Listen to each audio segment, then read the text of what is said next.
Kala itu, pesawat melintasi daratan Afrika. Di antara salah satu penumpangnya ada Habib Quraisy dan ibu tua yang berumur sekitar 65 sampai 70 tahun dengan berpenutup jilbab di sebelahnya. Dalam perjalanan itu, ibu tua menyapa Habib Quraisy dan menanyakan tempat tujuannya dengan menggunakan bahasa Arab yang sangat fasih. "Mau kemana Anda?" tanya ibu tua itu. "Saya akan transit ke Yordan, kemudian melanjutkan perjalanan ke Yaman," jawab Habib. "Asalnya dari mana?" tanya ibu tua itu, juga dengan menggunakan bahasa Arab yang sangat fasih. Kemudian Habib menjawab, "Saya berasal dari Indonesia."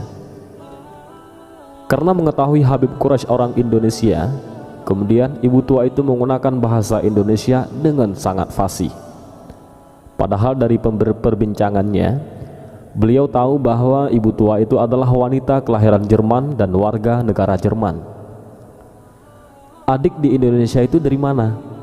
Habib Quraisy katakan, "Saya dari Jawa." Tak ubahnya seperti mengetahui sesuatu, ibu tua itu lantas merubah dialognya dengan menggunakan bahasa Jawa, yang dialeknya sangat halus dan sampai-sampai Habib tidak paham dengan apa yang beliau katakan. Habib berkata, "Luar biasa, ibu begitu banyak menguasai bahasa sampai bahasa Indonesia dan Jawa, padahal ibu adalah orang Barat." Ibu tua itu hanya tersenyum seraya berkata, "Alhamdulillah, saya menguasai 11 bahasa dan 20 bahasa daerah." Silih waktu dari perbincangan Habib Quraisy bersama ibu tua itu akhirnya mengarah kepada hal-hal yang berkaitan dengan agama. Ibu tua itu mulai mengupas pembahasan tentang Al-Quran dengan indah dan sangat mahir. Habib pun penasaran atas kehebatannya menjelaskan Al-Quran. "Apakah ibu hafal Al-Quran?" Beliau menjawab, "Iya, saya telah menghafal Al-Quran. Dan saya rasa tidak cukup hanya menghafal Al-Quran, sehingga saya berusaha menghafal tafsir Jalalain dan saya pun hafal." Tidak sampai di situ saja, ibu tua itu melanjutkan bicaranya.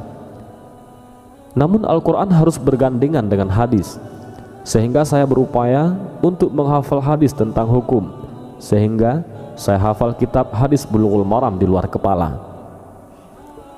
Lantas saya masih belum merasa cukup, karena di dalam Islam bukan hanya ada halal dan haram, tetapi harus ada fadhailul amal.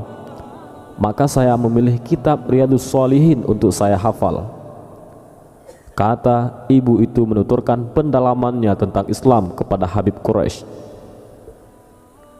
Ibu itu kembali bertutur, "Di sisi agama ada namanya tasawuf, maka saya memilih kitab Ihya Ulumuddin.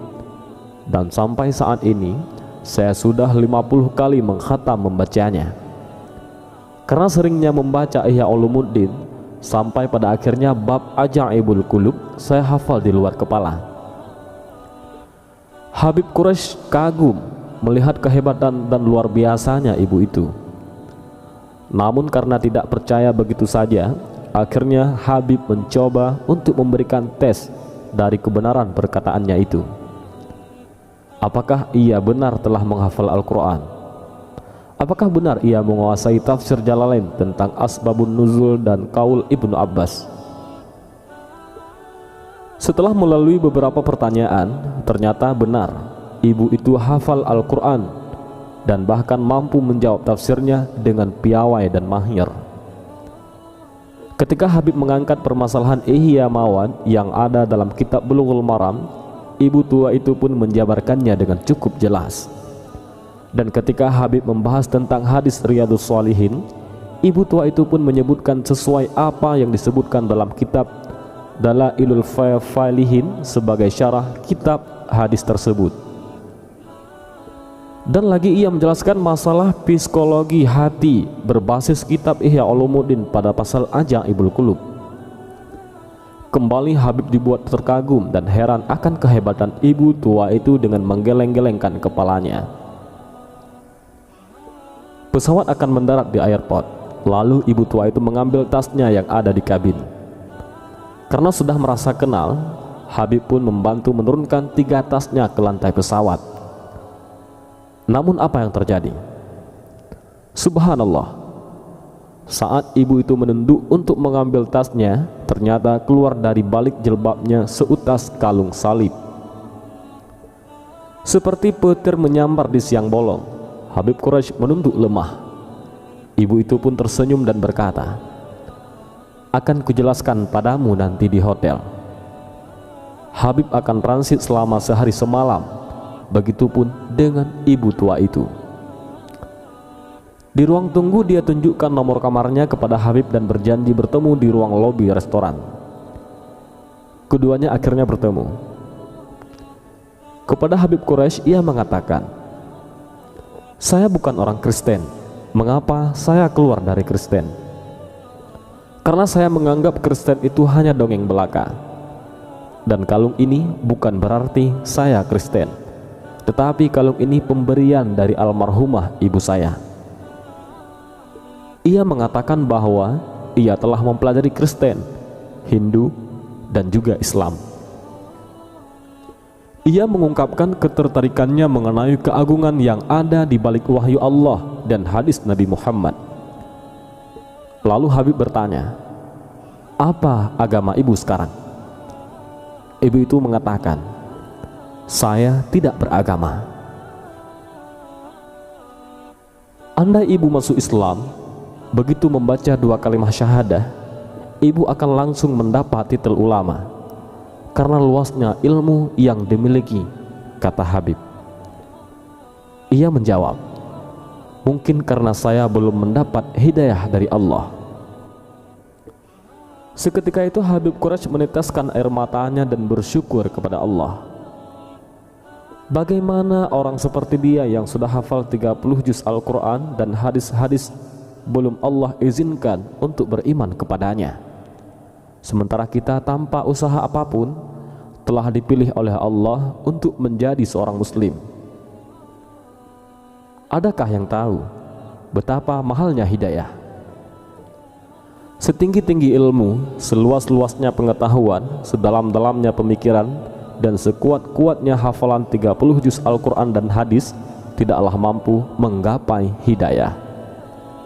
Karena hidayah itu adalah datangnya dari Allah. Sebagaimana hambanya masuk surga karena rahmatnya, tidaklah cukup hanya menghafal Al-Quran dan hadis. Demikianlah kisah luar biasa ini. Semoga kita dapat mengambil ikhtibar betapa bersyukurnya kita dianugerahi iman dan Islam. Tinggal bagaimana kita mencari dan mempelajari Islam secara kafah. Dan semoga kita termasuk golongan orang-orang yang husnul khatimah. Dan ibu tua itu bernama An-Mari Shimmel, yaitu ahli terkemuka dalam literatur Islam dan mistisme ataupun tasawuf. Beliau dikenal memiliki ingatan fotografis dan beliau berkebangsaan Jerman.